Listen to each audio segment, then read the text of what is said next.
Muy buenas noches, Dios les bendiga. Eh, Bienvenidos a esta transmisión de nuestro tiempo de oración y meditación. Estudien la palabra de nuestro Dios. Seamos bienvenidos a este tiempo.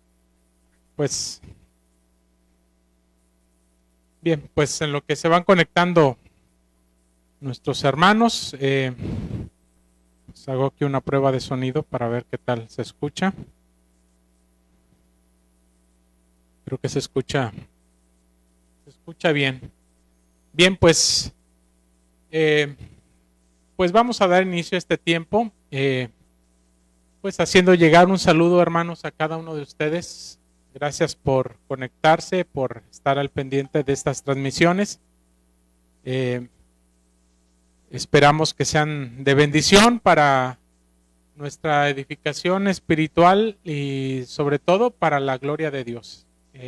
Todo lo que hacemos, dice la Escritura, sea de palabra o sea de hecho, la debemos de hacer buscando ser agradables a Dios, buscando que Él sea reconocido como nuestro Dios, como nuestro Señor, como nuestro Salvador en nuestras vidas, de tal manera que si vamos a orar, Él sea exaltado. Si vamos a meditar en su palabra, Él sea también exaltado, santificado. Si vamos a cantar, si vamos a congregarnos para adorar al Señor, que Él sea glorificado en todo ello. Y si vamos a conectarnos en un tiempo como este, pues buscamos también que el Señor sea glorificado a través de lo que hacemos en esta transmisión, no solamente de parte del que habla, en este caso de un servidor, sino también en su vida. Usted que está dedicando este momento para estar conectado, posiblemente en medio de otros quehaceres, en su hogar, pero estar al pendiente de este tiempo, pues yo le invito a que podamos aprovechar lo máximo que podamos de esta hora para estar en comunión también con nuestro Dios. Por supuesto, puede escuchar la meditación de la palabra de Dios, quizás incluso haciendo otra cosa, pero es importante que podamos concentrarnos también en meditar en la palabra de nuestro Dios y sobre todo en la oración también, que podamos estar plenamente en comunión con Él. Así que, pues, les invitamos para que podamos poner nuestro corazón y nuestro sentir delante de nuestro Dios. Y bueno, pues el día de hoy, hermanos, quiero compartir con ustedes también una porción de la Escritura. No voy a proyectar en esta ocasión en la pantalla el texto bíblico. Quiero leer un salmo completo de la palabra de nuestro Dios. Es el Salmo 127. Este salmo dice de la siguiente manera: si Jehová no edificare la casa, en vano trabajan los que la edifican. Si Jehová no guardare la ciudad, en vano vela la guardia. Por demás es que os levantéis de madrugada y que vayáis tarde a reposar y que comáis pan de dolores, pues que a su amado dará Dios el sueño. He aquí, herencia de Jehová son los hijos, cosa de estima el fruto del vientre. Como saetas en manos del valiente, así son los hijos habidos en la juventud. Bienaventurado el hombre que llenó su aljaba de ellos, no será avergonzado cuando hablare con los enemigos en la puerta. Bien, este es el Salmo 127, un salmo muy conocido, muy citado cuando se trata de hablar de la importancia de nuestra relación familiar en comunión con Dios, la importancia que tiene nuestro Dios, el aspecto fundamental y central en la vida de cualquier familia cristiana. Y la forma en que este salmo ejemplifica la importancia de nuestra relación, de nuestra comunión con Dios, no solamente en lo personal, en lo individual, sino como familia, es sumamente ilustrativo. El versículo 1 compara nuestra vida o nuestra familia, nuestro hogar, como una casa que está siendo edificada, que está siendo construida. Todos los que saben de construcción, aún los que no sabemos y no tenemos muchas nociones sobre esta materia, pues entendemos que cualquier construcción necesita fundamentos sólidos que puedan darle resistencia a lo que se va a sobreedificar sobre ese fundamento. Y dice la Escritura que no solamente eh, hay fundamentos, en este caso en la vida cristiana. De hecho, el apóstol Pablo identifica a Jesucristo, el Evangelio de Jesucristo, como el fundamento sobre el cual se va edificando nuestra vida y sobre cuyo fundamento nosotros somos responsables de lo que ponemos encima. El apóstol Pablo dice que sobre ese fundamento que es Cristo, que es el Evangelio de Jesucristo, nuestra salvación, nuestra relación con Dios, podemos poner una diversidad de materiales con los cuales vamos a sobreedificar nuestra vida, nuestro hogar, nuestra familia, nuestro ministerio, las cosas que nosotros hacemos en sociedad, en el trabajo, en la escuela, en cualquier aspecto en donde nosotros nos desenvolvamos, nosotros estamos edificando, nosotros estamos haciendo una obra. Pero dice el apóstol Pablo que esa obra siempre debe de tener el mismo fundamento de fe que es Cristo Jesús. Todo lo que nosotros hacemos tiene que estar fundamentado en Él y debe de partir de Él para que lo que nosotros hagamos, sea de palabra o de hecho, sea agradable a Él, sea para la gloria de Él y pueda permanecer. Es decir, lo que Dios desea que se sobreedifique en nuestras vidas, fundamentado en Cristo Jesús, permanezca. Que no sean cosas meramente ocasionales, circunstanciales, cosas que puedan resistir los embates de la vida, de las pruebas, de las adversidades, aún de las acechanzas de Satanás, de nuestras propias debilidades.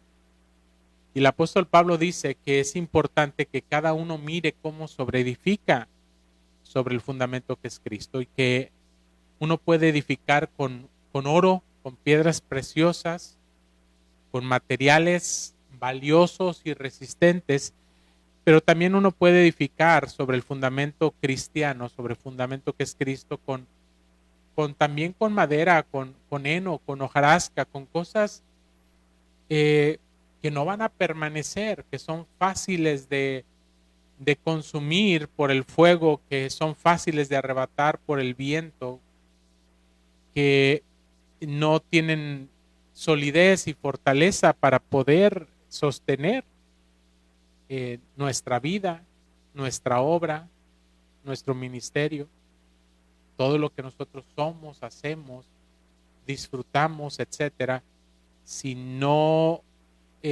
tenemos el cuidado de que lo que estamos poniendo sobre el fundamento que es Cristo sea consistente con la base, pues dice la palabra que vamos a sufrir pérdidas. Van a venir adversidades a nuestra vida como el fuego que van a tratar de consumir lo que nosotros hemos edificado y si hemos edificado con cosas que no permanecen, con valores, con ideas, con filosofías, con obras banales, con cosas que no son consistentes con el fundamento que es Cristo Jesús, entonces esas cosas no van a permanecer, vamos a sufrir pérdida.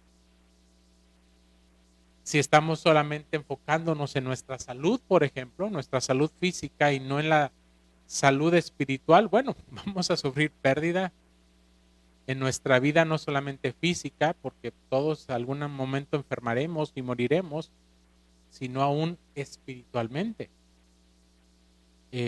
No tendremos una solidez espiritual para enfrentar aún las mismas enfermedades y la misma muerte, y no se diga en otros aspectos de la vida humana, cuestiones económicas, cuestiones meramente materiales, cuestiones que tienen que ver con aspectos de, de valor, de autorrealización, eh, de autoestima, cosas que solemos valorar como seres humanos, pero que no las valoramos desde la perspectiva que Dios nos brinda en su palabra, sino desde nuestra propia perspectiva humana, banal.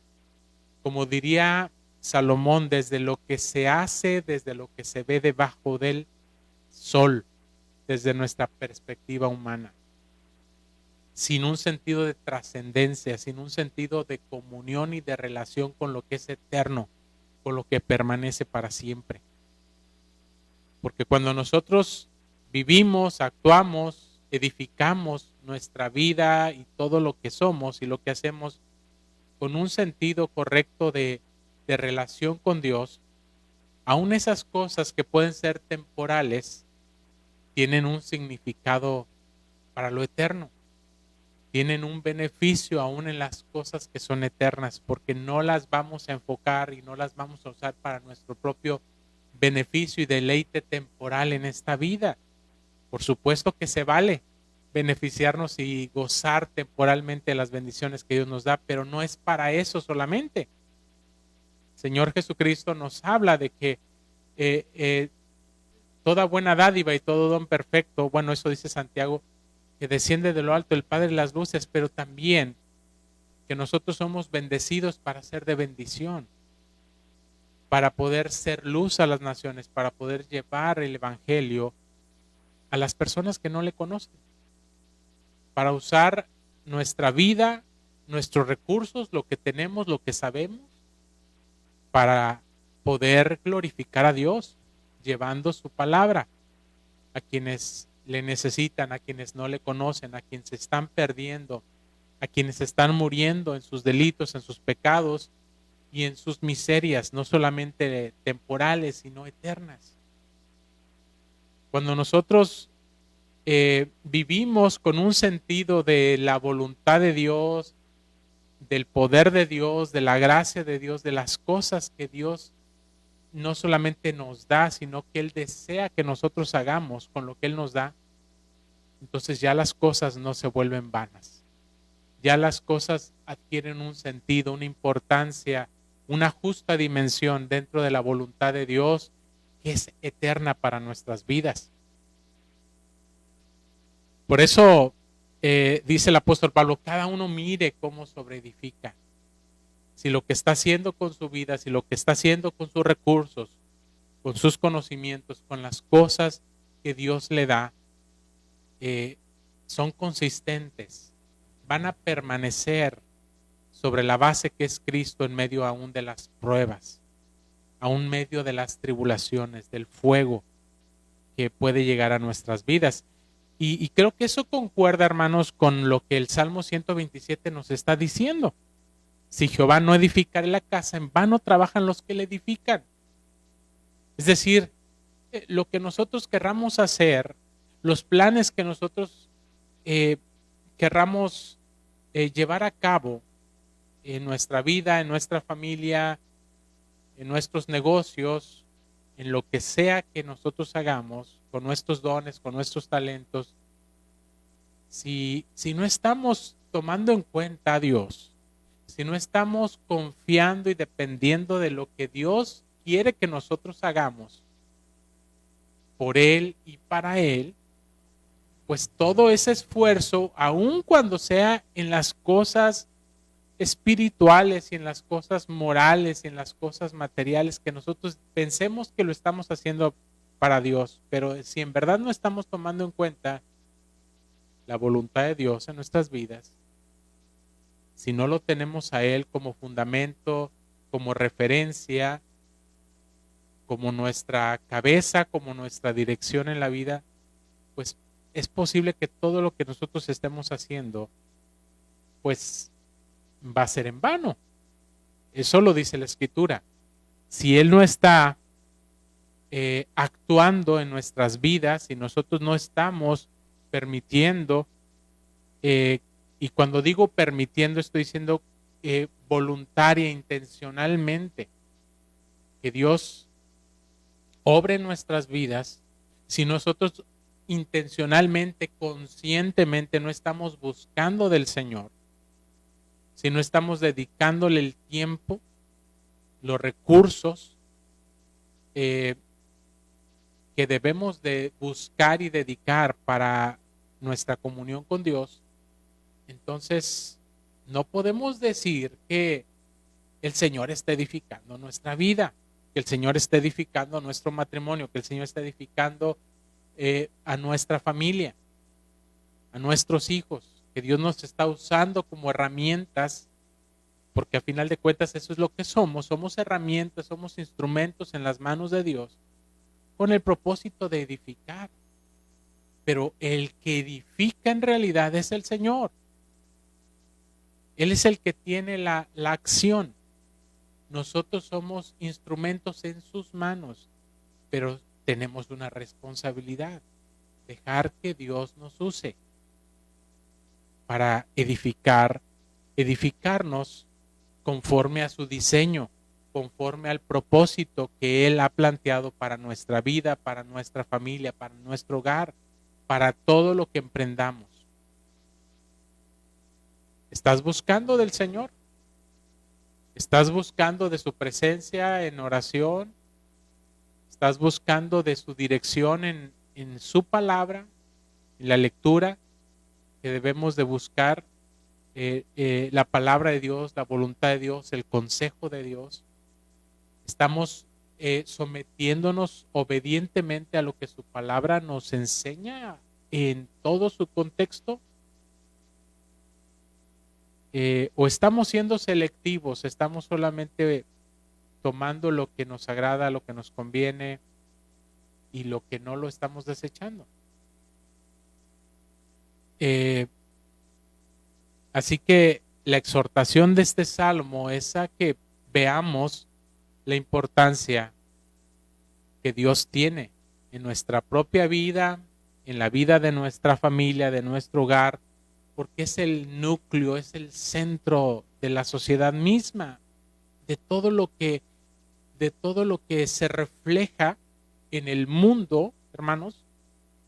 Las cosas que muchas veces nos agradan o nos escandalizan en el mundo se fundamenta en los valores que nosotros cultivamos como familia.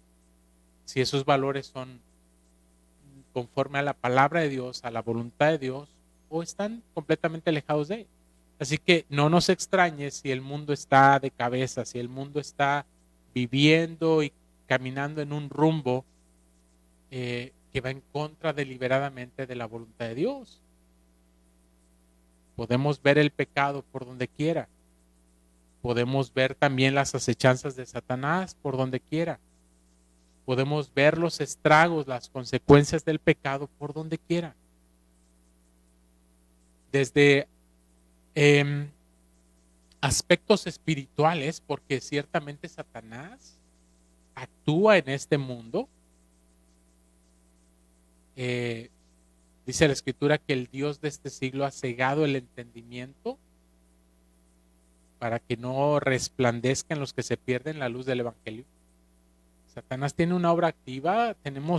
Dice la Escritura, no tenemos lucha contra sangre ni carne, sino contra huestes, contra principados, contra potestades de maldad que habitan en las regiones celestes. Hay una lucha verdadera espiritual, real. Obviamente que esa lucha espiritual no se libra peleándonos directamente con el diablo. Se libra poniéndonos la armadura de Dios, que se narra en Efesios 6, y que esa armadura principalmente es una armadura de protección. Y el enfoque de esa armadura es nuestra comunión, nuestra relación con Dios. Dios es el que nos defiende. Dios es el que pelea por nosotros. La única parte de esa armadura, digamos, la única arma que se nos da, aparte de esa armadura, es la espada. Dice, y esa es la espada del Espíritu, que es la palabra de Dios. Y la palabra de Dios, hermanos, no es simplemente para estarla declarando en contra del diablo, en contra del mundo, es para nosotros. La palabra de Dios tiene que hablarnos a nosotros principalmente. La palabra de Dios como espada cortante de dos filos tiene que penetrar nuestras mentes, nuestras conciencias, nuestros corazones. Y es ahí donde tiene que hacer daño la palabra de Dios. Y es ahí donde tiene que hacer daño en el sentido de redarguirnos de nuestro pecado para arrepentimiento, para santificación. Pero también la palabra de Dios tiene que ayudarnos por la misma palabra, a construir nuestras vidas, a edificar nuestras vidas. Y es la misma palabra la que nos va a defender de las acechanzas de Satanás. No para él, sino para nosotros. Interesantemente, cuando el Señor Jesucristo es tentado por Satanás, ahí en Mateo 4, él cita las Escrituras, pero no se las está citando simplemente Satanás. Él está citando las Escrituras para sí mismo. Él está no solamente recordando lo que la palabra de Dios dice y como una reprensión en contra de Satanás, sino como el estándar de vida al cual el Señor Jesucristo estaba sujeto. Él mismo había inspirado y dado esa palabra, esos mandamientos, y él mismo estaba sujetándose a ellos porque él estaba tomando nuestro lugar. Hermanos, nosotros no tenemos una alternativa diferente. Nosotros tenemos que sujetarnos a la palabra de Dios.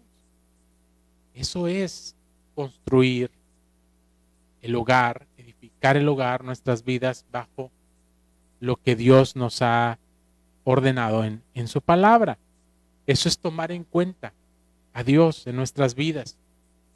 De lo contrario, bueno, dice el Salmo, por demás es que hagamos lo que hagamos, no va a permanecer.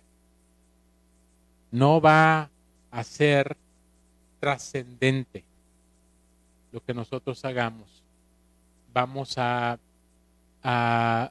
cansarnos, vamos a agotarnos, vamos a tener que descansar y vamos a tener que morir finalmente, y nada de lo que nosotros hayamos hecho será trascendente, tendrá un verdadero sentido de trascendencia, no porque nos lo vayamos a llevar, lo que nosotros hayamos hecho en esta vida, sino porque lo que nosotros hayamos hecho aquí habrá impactado en la eternidad, en nuestra adoración, en nuestro reconocimiento de quién es nuestro Dios, aquí ahora. Lo que hacemos aquí puede glorificar a Dios, puede ser de reconocimiento y de alabanza para Dios mismo en la eternidad, o simplemente puede ser un motivo de vergüenza. El Señor Jesucristo lo decía en el mismo Sermón del Monte en Mateo 7, cuando él decía que muchos en su nombre dirían que habrían hecho muchas cosas, pero él dijo, nunca los conocí. En otras palabras, me avergüenzan. Lo que ustedes pretendieron hacer para mi gloria o en mi nombre simplemente no fue agradable a mí, porque no, en verdad no me tomaron a mí en cuenta. Me quisieron usar como un instrumento, como algo, como una herramienta para lograr sus propios fines, para su vanagloria, para su egoísmo, para sus propias ganancias deshonestas. Así que aún las cosas que pretendemos hacer para el Señor, si no están fundamentadas en la palabra de Dios, en ser guiados y edificados por Él, no son garantía de que en verdad permanecerán y serán para su gloria.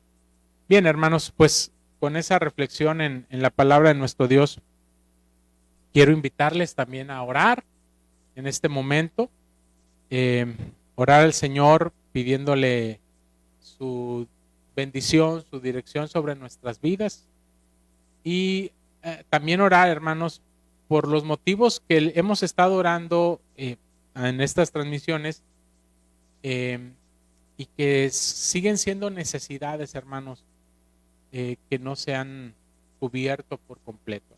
Siempre tenemos que orar por las personas que están sufriendo adversidad, no solamente en nuestro entorno inmediato, ahí donde nosotros nos encontramos, en nuestras vidas, en nuestras familias, en nuestra iglesia. Tenemos que orar, interceder, como la Escritura nos lo manda, por todos los hombres. Así por los que están en eminencia, pero por todos los hombres, por todas las personas, en otras palabras, que están padeciendo persecución, por cristianos que están siendo perseguidos, por personas que están sufriendo adversidades a causa de los desastres naturales, a causa de las guerras, a causa de las epidemias, a causa de las crisis económicas, a causa de la maldad, de la delincuencia, a causa de la injusticia, de tantos males, hermanos, que sufre la humanidad y que todos esos males tienen un denominador común. Ese denominador común se llama pecado. Y ese pecado no se soluciona, no se resuelve en la vida del ser humano si no es por medio de la obra del Evangelio, si no es por medio de la gracia redentora y salvadora de nuestro Señor Jesucristo, siendo proclamado y siendo establecido en el corazón, en la mente de cada persona. Porque el menor de los problemas son las consecuencias temporales del pecado. El mayor de los problemas son las consecuencias eternas. Es el tener que enfrentar la justa ira y la justa justicia de Dios, por la cual Él declarará la condenación de todos aquellos que morirán eternamente. Y no hay injusticia en ello, hermanos, pero el Señor quiere, como dice su palabra, que todos los hombres también vengan al conocimiento de la verdad y si esta es la voluntad del Señor también, que puedan arrepentirse, que puedan volverse de sus malos caminos y tener un encuentro personal con Cristo. Así que cuando veamos estas necesidades, estas situaciones, estas circunstancias adversas en la vida, en el mundo entero y en nuestras propias vidas, no solamente nos limitemos, hermanos, a pedir por esas cosas en particular, porque eso demuestra de alguna manera que estamos sesgados por las cosas temporales, pero no estamos viendo las necesidades eternas. No estamos viendo lo que Dios ve. Así que cuando pedimos por la salud, pues no solamente pedimos por la salud física, sino por la salud espiritual. Cuando pedimos por alguna provisión en medio de alguna necesidad, pidamos también por discernimiento. Pidamos también por la provisión espiritual que Dios quiere hacer en nuestras vidas en medio de esas circunstancias. Pidamos al Señor que nos ayude a poder comprender cuál es su propósito, cuál es la lección de vida que el Señor quiere darnos en cuanto a su voluntad, en cuanto a qué son las cosas que Dios quiere reformar en nuestras vidas, qué son esas cosas que Él quiere transformar, que Él quiere redimir en cada uno de nosotros. Porque Él usa esas circunstancias como herramientas para sensibilizarnos, para hacernos ver no una mera necesidad circunstancial, sino una necesidad espiritual, que es algo mucho más trascendente que las cosas temporales. Entonces, manifestemos, hermanos, discernimiento en medio de las necesidades, de tal forma que no busquemos las mismas cosas que busca el mundo. El Señor Jesucristo decía que el mundo busca las mismas cosas, qué van a comer, qué van a beber, qué van a vestir. lo único que les preocupa al mundo son las cosas temporales, circunstanciales. Y el Señor dice, vuestro Padre ya sabe que ustedes tienen necesidad de estas cosas. Busquen primeramente el reino de Dios y su justicia y todo lo demás será añadido. Hay una prioridad en la vida del cristiano bajo la visión de las cosas del reino, de las cosas que son eternas y trascendentes. Esas son las verdaderas prioridades del cristiano. Las prioridades que se van a cumplir aún en medio de las circunstancias, de las necesidades temporales. No veamos las cosas temporales y circunstanciales como un obstáculo necesariamente para las cosas eternas. Al contrario, son herramientas, son peldaños, son cosas que Dios utiliza para que nosotros podamos avanzar, para que podamos ascender, para que podamos crecer en nuestro discernimiento, en nuestra madurez espiritual, en nuestra comunión con el Señor. Para que no veamos a Dios simplemente como como algo que está ahí para satisfacer mis deseos, sino que nosotros estamos y debemos de usar la oración para poder conformarnos a la voluntad del Señor. Y si Dios ha de hacer su voluntad aún en medio de esas adversidades, pues gloria a Dios. Gloria a Dios por esas circunstancias, gloria a Dios por esas adversidades. Porque aquí lo que importa en la vida del cristiano no es lo que nosotros deseamos o queremos, sino lo que Dios desea, lo que Él quiere. Las cosas gloriosas, las cosas eternas, las cosas que ojo no vio ni oído escuchó, aún están por venir, hermanos. No nos desesperemos, no nos desanimemos por causa de las cosas temporales, por las debilidades temporales. Las cosas mejores aún están por venir. Así que, y están garantizadas en Cristo Jesús.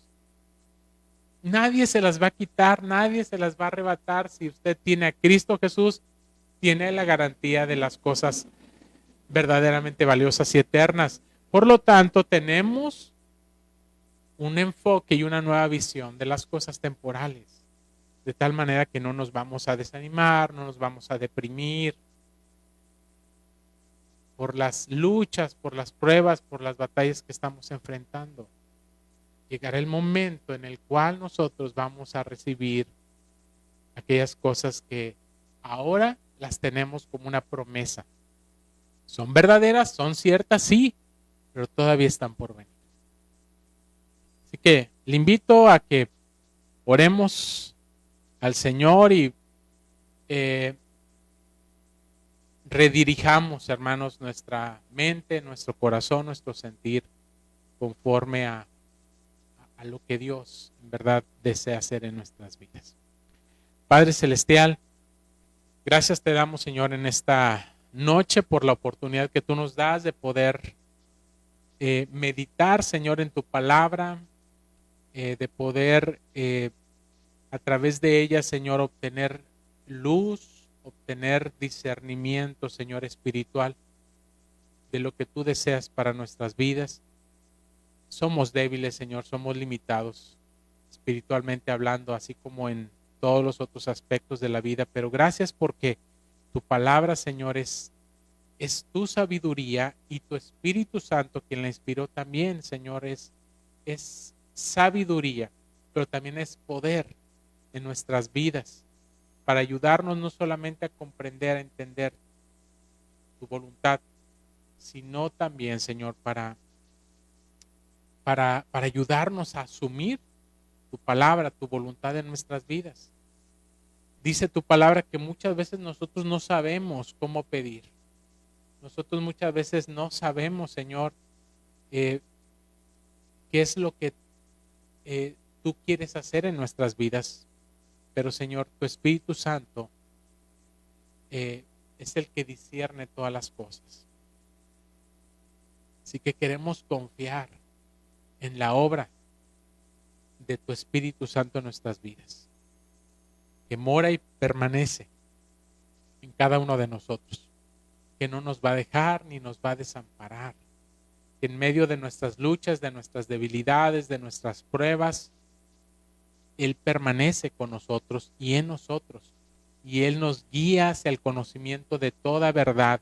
Él transforma, Señor, lo que somos para ser conformados a tu imagen, a tu voluntad. Así que, Señor, queremos confiar nuestras vidas y queremos descansar nuestra vida en tus benditas manos. Señor, no permitas que nuestros afanes, no permitas que nuestras limitaciones humanas, nuestras visiones cortas de esta temporalidad, Señor, nos sesguen, nos cieguen ante tu voluntad, ante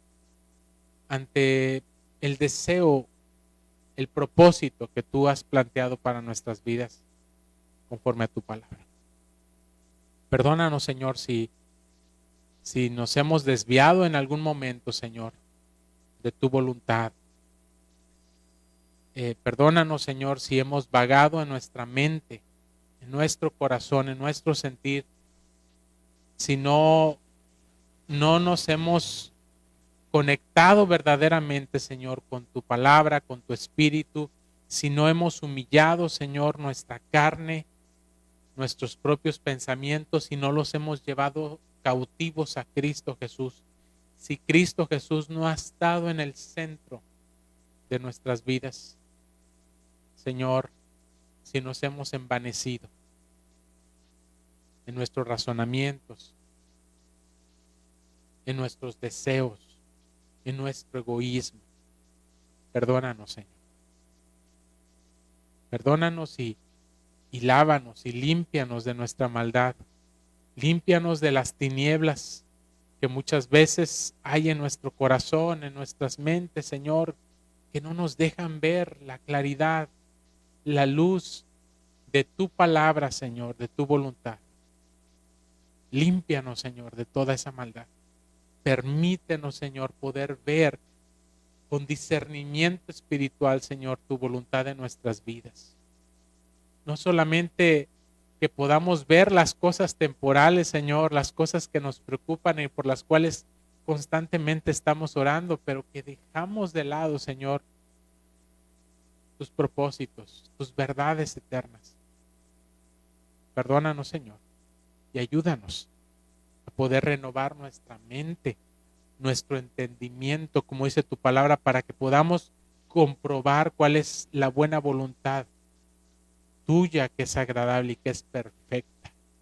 Que podamos asumir tu voluntad, Señor, en lo que nosotros somos, en lo que hacemos, en la manera en cómo pensamos, en cómo hablamos, en cómo vivimos, para que tú seas glorificado, Señor, verdaderamente glorificado. Ayúdanos, Señor.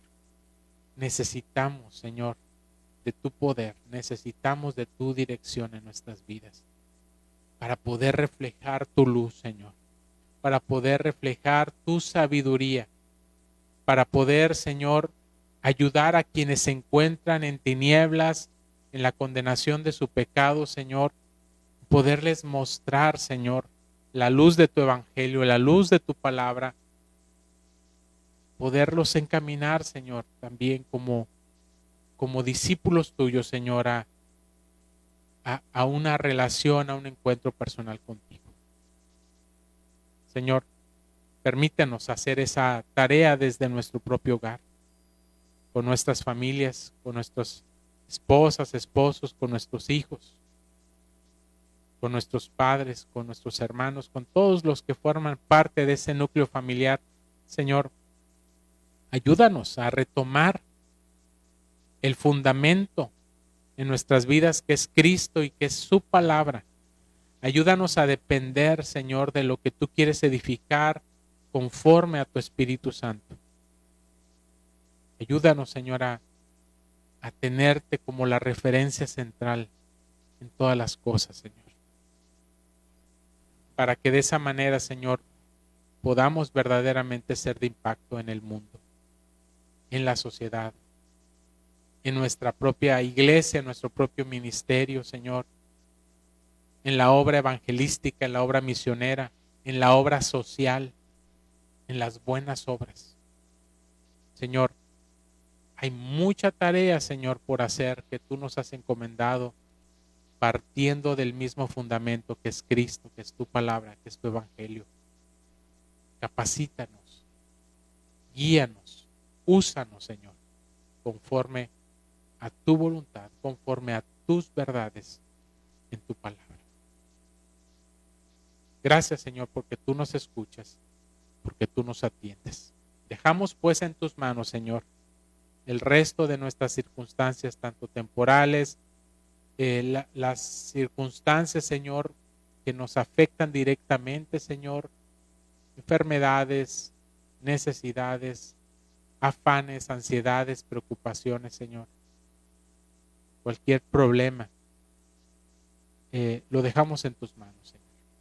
Así como las cosas que están más allá de nuestra vida, de nuestras fronteras, Señora, que afectan a otras personas, Padre, a otros creyentes en el mundo. Te rogamos, Señor, por todos los creyentes, donde quiera que se encuentren, en medio de sus propias circunstancias.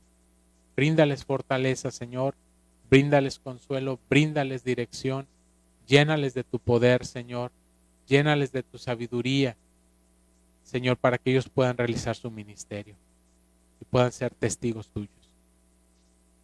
Y permite, Señor, que todas estas luchas y adversidades por las cuales pasamos en este mundo, Señor, las veamos como oportunidades, Señor, como cosas en medio de las cuales tú te quieres manifestar como Dios, como Señor, como Salvador. Ayúdanos, Señor, a tener esa visión que tu palabra nos plantea acerca de ti, como un Dios, como un Señor poderoso, victorioso y presente, Señor, central en nuestras vidas y en toda la creación. Señor, queremos adorarte, queremos alabarte y bendecir tu nombre, Señor, porque tú eres bueno, porque para siempre es tu misericordia, porque para siempre es tu verdad, porque tú eres digno de ser alabado y exaltado por siempre. Toma pues, Señor, la vida de cada uno de nuestros hermanos y hermanas que están conectados, Señor, en esta transmisión y que están elevando también sus oraciones delante de ti. Bendíceles y guárdales en el hueco de tu mano. En el nombre de Cristo Jesús. Amén. Bien, hermanos, pues vamos a seguir reflexionando un poco más sobre el tema que hemos estado abordando en estas transmisiones, que tiene que ver con el tema de la adoración. Pues ya nos quedan pocos minutos, pero vamos a tratar de poder continuar con este tema. Permítanme un segundo. Bueno, estoy tratando de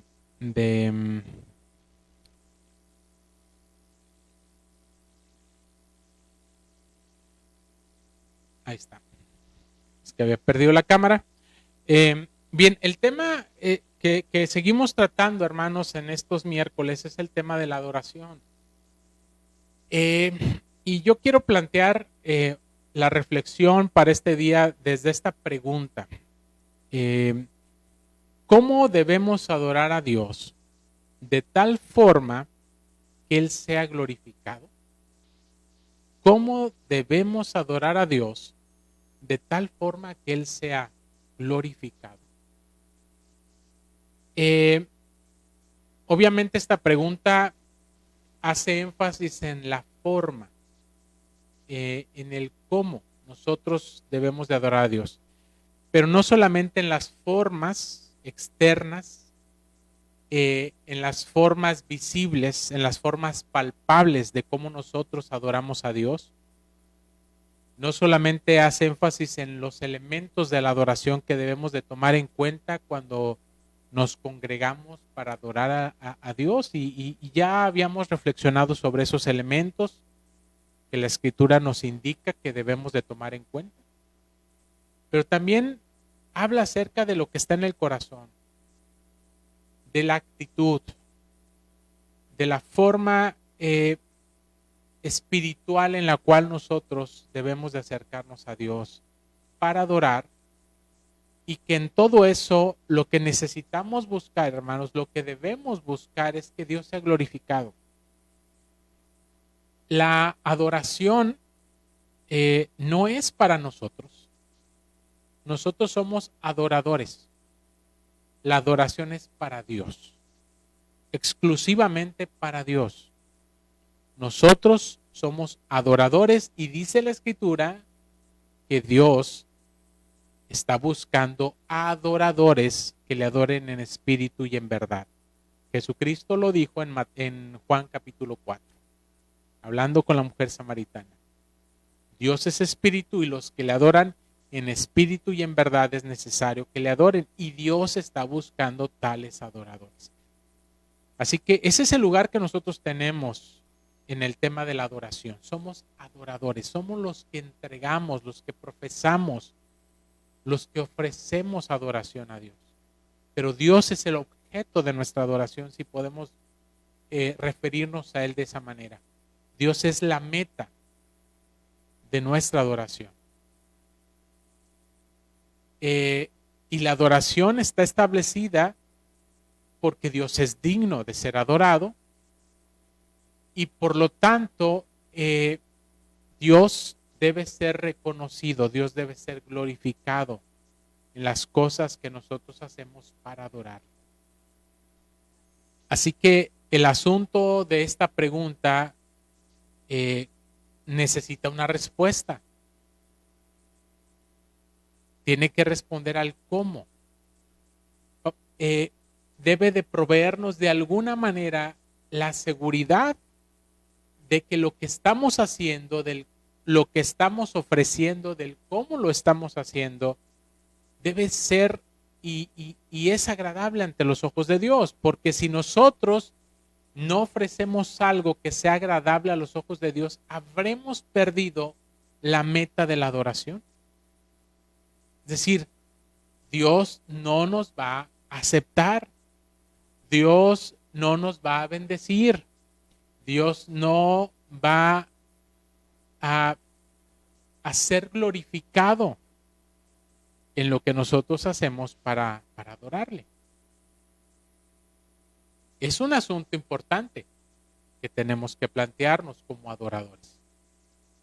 Y yo creo, hermanos, que todo verdadero cristiano se plantea esta pregunta de manera sincera, no buscando establecer su propia voluntad, sus propios valores, sus propias expectativas de lo que se supone que a Dios le agrada, sino lo que Dios a través de su palabra nos revela que es agradable delante de Él. Recordemos que hemos estado hablando acerca de algunos principios para la adoración que de alguna manera norman o regulan lo que nosotros entendemos que es agradable ante los ojos de Dios. El asunto es que esos principios que nosotros hemos visto posiblemente no sean del todo satisfactorios a nuestro entender. Y quiero recordar rápidamente en qué consisten los dos principios principales que tienen que ver con la adoración. Estos dos principios son el principio normativo y el principio regulativo. El principio normativo hemos dicho que enseña que todo lo que no está prohibido en las Escrituras está permitido en la adoración a Dios. Repito, todo lo que no está prohibido, es decir, explícitamente prohibido en las Escrituras, que Dios dice, yo no quiero esto, no deseo esto para mi adoración, entonces está permitido en la adoración. históricamente, hermanos, bueno, al menos a partir de la Reforma Protestante, eh, por ejemplo, Martín Lutero, él siguió el principio normativo de la adoración, pero hubo quienes siguieron el principio regulativo. ¿Cuál fue el principio regulativo? Bueno, todo lo que no está ordenado en las escrituras está prohibido en la adoración. Repito, todo lo que no está ordenado, es decir, explícitamente ordenado que debemos de hacer, por consiguiente, está prohibido para realizar como un acto de adoración a Dios. Ese es el principio regulativo. Y personajes como Juan Calvino y otros reformadores siguieron también este principio regulativo de la adoración. De tal manera que entre verdaderos creyentes, verdaderos cristianos, aquí no estamos poniendo en tela de juicio, hermanos, si es cristiano o no es cristiana la persona que está siguiendo un principio o el otro para adorar a Dios. Por supuesto que puede haber personas que no son cristianas verdaderamente y se van a pegar a un principio o al otro. Pero no estamos hablando de eso. Estamos hablando de lo que enseña propiamente el principio normativo y que ambos principios son seguidos por una diversidad de personas que son creyentes. Cuando hablo de una diversidad, estoy hablando de una diversidad denominacional, una diversidad de tradiciones cristianas, evangélicas, históricas, que algunas se apegan más hacia el principio normativo y otras se apegan más hacia el principio regulativo. Eso es lo que yo quiero que podamos entender, que podamos dejar en claro.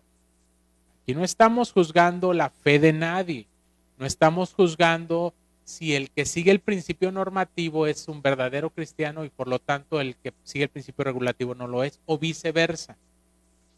Eso no es lo que estamos aquí tratando de juzgar o de entender, sino cuál de estos dos principios nosotros deberíamos de seguir, en todo caso, dentro de nuestras convicciones de nuestra fe cristiana. Ahora, para pensar más sobre esto, hermanos, yo quiero mostrarles ciertas cosas que yo observo en torno a estos dos principios, tanto el principio normativo como el principio regulativo. ¿Qué son las cosas que yo observo? Bueno, lo siguiente. Si nos preguntamos cuál principio debemos de seguir y si vamos a tomar una decisión al respecto, ya sea de manera personal o colectiva como iglesia, tenemos que estar conscientes de estas cosas. Primero, ambos principios se suelen basar en razonamientos bíblicos. Ojo, razonamientos bíblicos o argumentos, o podríamos decir que tienen bases bíblicas. Es decir, ninguno de los principios, tanto regulativo como normativo, están dejando como un criterio de partida la palabra de Dios. Ambos principios están fundamentando y tienen a las escrituras como una referencia autoritativa para regirse a sí mismos. Eso es algo que también tenemos que tener en claro. Si hablamos, si son principios bíblicos, tendríamos que concluir que sí lo son, tanto uno como el otro, porque ambos están tomando como referencia a las escrituras, a la palabra de Dios. Ambos están tratando de razonar qué es lo que la Biblia establece, ya sea en un aspecto prohibitivo o en un aspecto permitivo, o permisivo, mejor dicho. Y tiene sentido hablar de estos dos aspectos, hermanos, porque la misma voluntad de Dios así es. Es decir, hay cosas que Dios ha decidido hacer por decreto, su voluntad es decretiva. Él establece lo que ha de suceder y sucede, pero también hay aspectos que decimos que forman parte de la voluntad permisiva de Dios, es decir, cosas que Dios permite que sucedan, pero que no necesariamente forman parte de un decreto. Aunque hay debates en cuanto a ese aspecto, digamos, decretivo y permisivo de la voluntad de Dios, y de ahí hay diversas ramas y posiciones teológicas, hermanos. No voy a entrar en esos detalles, pero generalmente, hermanos, y eso lo podemos ver en diversos, digamos, exponentes de la fe evangélica reformada, que se suele distinguir entre la voluntad decretiva y la voluntad permisiva de Dios. Y de alguna manera, estos principios apelan a eso. Uno se apega más a lo que Dios explícitamente ha ordenado que debe de hacerse, y por lo tanto lo demás no debiera de hacerse, y otro principio apela a lo que Dios permite que se puede hacer, digamos, tomando en cuenta ese criterio permisivo. No porque esté prohibido explícitamente, pero no porque esté ordenado, sino porque no está prohibido. Ese es el primer aspecto que necesitamos entender de ambos principios. Ambos razonan de forma bíblica. Habrá sus matices, habrá cuestiones con las que quizás no vamos a estar completamente de acuerdo, quizás usted conmigo, y está bien. En segundo lugar, ambos principios se suelen radicalizar en sus conclusiones o en sus posiciones. Sí, ambos principios, tanto el regulativo como el normativo en la adoración, se suelen radicalizar. ¿Qué significa eso? Y estoy usando la palabra se suelen porque no quiero afirmarlo como algo que sucede siempre, pero suele suceder. Que quienes siguen el principio normativo se radicalizan a un extremo en decir, bueno, pues no está prohibido en la Biblia que yo, digamos, en la celebración del culto, me desmaye, convulsione, patalee, haga ciertas manifestaciones que generalmente son atribuidas al Espíritu, al mover del Espíritu Santo. Pero como la Escritura no dice que no debamos hacer esas cosas, pues entonces las podemos hacer. La Escritura no me prohíbe que aplauda, puedo aplaudir.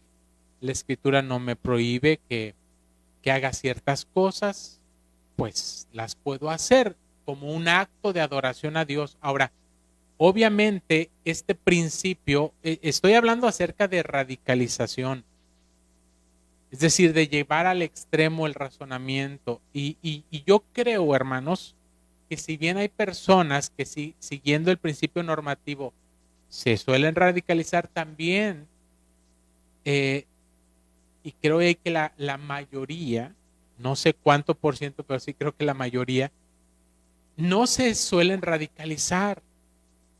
¿Por qué? Porque de alguna manera tratan de decir, ok, no está prohibido que yo haga tal expresión en mi adoración al Señor. Pero si es algo que simple y sencillamente no encaja con el sentir, digamos, de la palabra de Dios, o el sentir del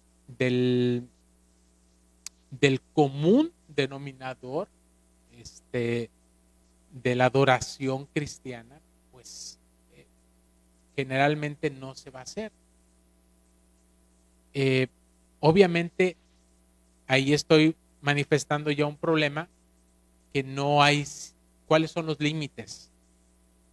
¿Cuáles son los puntos límites para decir qué es lo que es ya no es parte de la adoración y del culto cristiano? Por eso digo que se suele radicalizar y que muchas veces se puede justificar una manifestación de adoración diciendo la Biblia no lo prohíbe.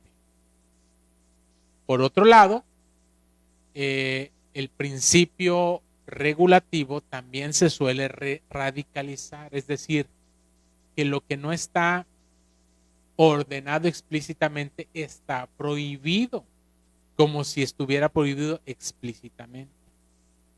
Y también, hermanos, hay radicalismos en el principio regulativo. Ejemplo, uno de esos ejemplos que suelen ser muy radicales es en lo que se canta. ¿Sí? El principio regulativo enseña que si no está explícitamente ordenado lo que se debe de cantar, no se debe de cantar. Y como la escritura básicamente identifica al libro de los Salmos como los cánticos que se deben de usar para la adoración a Dios, entonces no se debería de cantar nada que esté fuera del libro de los Salmos. Es más, no que esté inspirado en los Salmos, sino que no sea la letra de los mismos Salmos. E incluso dentro de este principio regulativo, los aspectos de la música como una postura radical son excluidos. Es decir, el canto debería de ser una salmodia exclusiva a capela, sin música. Y podemos ahondar más en ese tema, hermanos, pero bueno, por cuestión de tiempo ya no vamos a poder ahondar más. Pero sí quiero dejar en claro que si nosotros tratamos de seguir cualquiera de estos principios, vamos a ver extremos a los que quizás no querramos nosotros caer. Entonces, dentro de esos extremos, ambos principios suelen excluirse mutuamente. Y ahí es donde muchas veces como cristianos tomamos ciertas actitudes, ciertos juicios, ciertos valores también muy radicalizados. Y tendemos a pensar, quien sigue el principio normativo está totalmente fuera de la voluntad de Dios para la adoración. ¿Por qué? Porque el principio regulativo no acepta, no admite alguna manifestación de adoración que no sea exclusivamente las que la palabra de Dios ordena. Por lo tanto, todo lo demás está explícitamente prohibido, está mal. Incluso se podría decir que es pecado. Es pecado hacer algún tipo de manifestación como muestra de adoración que no sea explícita en la escritura. Y por lo tanto se puede juzgar a los que no están siguiendo el principio regulativo como no cristianos o como pecadores. Y lo mismo sucede en el principio normativo. También se suele juzgar y exhibir a quienes siguen el principio regulativo como fariseos, como legalistas, como personas que están tratando de seguir simplemente la letra y no el espíritu de la letra, que no viven con la libertad de conciencia y que el Espíritu Santo y la misma palabra nos da, y entonces se suele excluir al principio regulativo como algo, insisto, muy legalista, como algo que no puede llegar a ser de edificación para quienes lo adaptan o lo adoptan en su propia vida, mejor dicho. Entonces, esta cuestión, hermanos, de tratar de seguir uno u otro principio puede tener ciertos aspectos que no necesariamente son sanos para nuestra vida como cristianos si no tenemos la suficiente madurez para poder ver las debilidades, los puntos débiles que hay en ambos principios. La pregunta que yo quiero dejar en el aire y que me gustaría tratar de responder en la siguiente transmisión es, ¿hay alguna otra alternativa? ¿Hay alguna otra alternativa para yo poder seguir un principio de adoración que no me lleve ni a un extremo ni al otro? ¿Habrá algún punto medio, algún principio que pueda conciliar, que pueda armonizar de alguna manera estos dos principios o estas dos posturas que suelen irse a los extremos?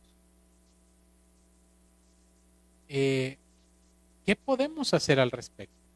¿Cómo podemos entender un principio de adoración que nos pueda guiar conforme a las mismas escrituras, porque tenemos que seguir partiendo de las escrituras, pero que no necesariamente me lleve a radicalizarme? Y no estoy diciendo yo que ser radical en algo sea intrínsecamente malo, no. Estoy diciendo que muchas veces esos extremos nos hacen perder pues cierto equilibrio, cierto balance que creo que debemos de tener como cristianos. Que hay matices, que hay cosas que la palabra de Dios nos muestra que permite cierta libertad, cierta apertura, aún en aspectos tan esenciales, tan importantes como es la adoración a Dios. Porque, insisto, de lo que se trata aquí es de poder adorar a Dios con una conciencia de que estoy haciendo lo correcto y que Dios se agrada en lo que yo le estoy ofreciendo en adoración. Así que es una pregunta que tenemos que reflexionar, hermanos, y la dejo ahí de tarea para pues en una siguiente transmisión seguir reflexionando sobre este importante tema.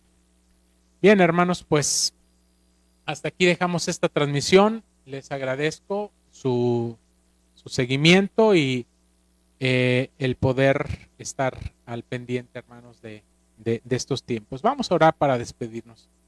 Padre Celestial, gracias te damos, Señor, por la oportunidad que tú nos das de poder estar conectados por este medio en comunión contigo, Señor. Y, Señor, poniendo nuestras vidas en tus manos para que tú, Señor, nos sigas guiando por tu palabra, por tu espíritu, hacia el conocimiento de tu voluntad, de tu verdad. Y, Señor, todo aquello que no forma parte de tu voluntad para nuestras vidas, pues muéstranoslo, Señor, revélalo a nuestras vidas por tu palabra, por tu espíritu. Señor, somos muy débiles, tenemos muchas limitaciones como para poder comprenderlo todo, Señor, pero dice tu palabra que las cosas que tú nos has revelado son para nosotros, para que las pongamos por obra, para nuestros hijos. Ayúdanos, Señor, a poder tener un mayor discernimiento, una mayor comprensión de tu palabra, de tu voluntad, de tal manera que podamos asumirla con una limpia conciencia delante de ti y con la libertad que tu espíritu y tu palabra nos otorgan para poder adorarte, servirte y alabarte como tú lo deseas.